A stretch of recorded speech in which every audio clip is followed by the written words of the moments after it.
নরসিংদীর রায়পুরায় আওয়ামী লীগ ও বিএনপির সংঘর্ষে 2 জন নিহত হয়েছে। টেঁটা বিদ্ধসহ আহত হয়েছেন অন্তত 10 জন। নিহত 2 জনই সৌদি প্রবাসী এবং আওয়ামী লীগের সমর্থক। পুলিশ বলছে, পূর্ববিরোধের জেরে সংঘর্ষে জড়িয়েছে দুপক্ষ। এলাকায় উত্তেজনা বিরাজ করছে। তখনও ভোরের আলো ফোটেনি পুরোপুরি। তার আগেই রণক্ষেত্র রায়পুরার মোহিনীপুর গ্রাম। সংঘর্ষে জড়ায় আওয়ামী লীগ ও বিএনপি।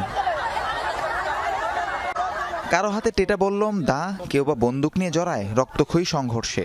কয়েক ঘন্টা চলে দুপক্ষের ধাওয়া পাল্টা ধাওয়া। ঘটে প্রাণহানি, আহত হয় অন্তত 10 জন।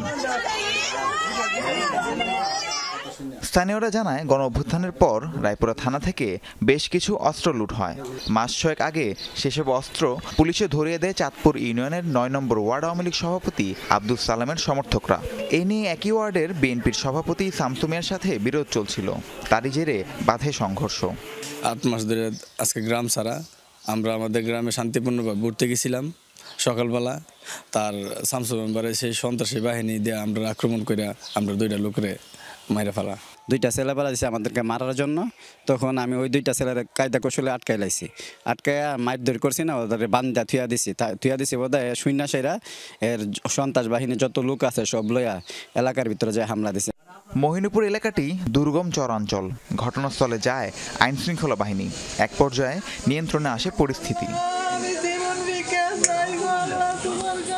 সালাম গ্রুপ এবং শামসু মেম্বারের 2টা গ্রুপ আছে। 2 গ্রুপের মাঝে সকালের দিক দিয়ে সংঘর্ষ হয়েছে। এখন আমরা এলাকাতে আছি, ঘটনাস্থলের দিকে পরিস্থিতি নিয়ন্ত্রণে আছে। নিহত 2 জনই আওয়ামী লীগের সালাম পক্ষের অনুসারী। আহতদের বিভিন্ন হাসপাতালে ভর্তি করা হয়েছে। তাদের মধ্যে কয়েকজনের অবস্থা গুরুতর। রাহিম সারোয়ার, যমুনা নিউজ।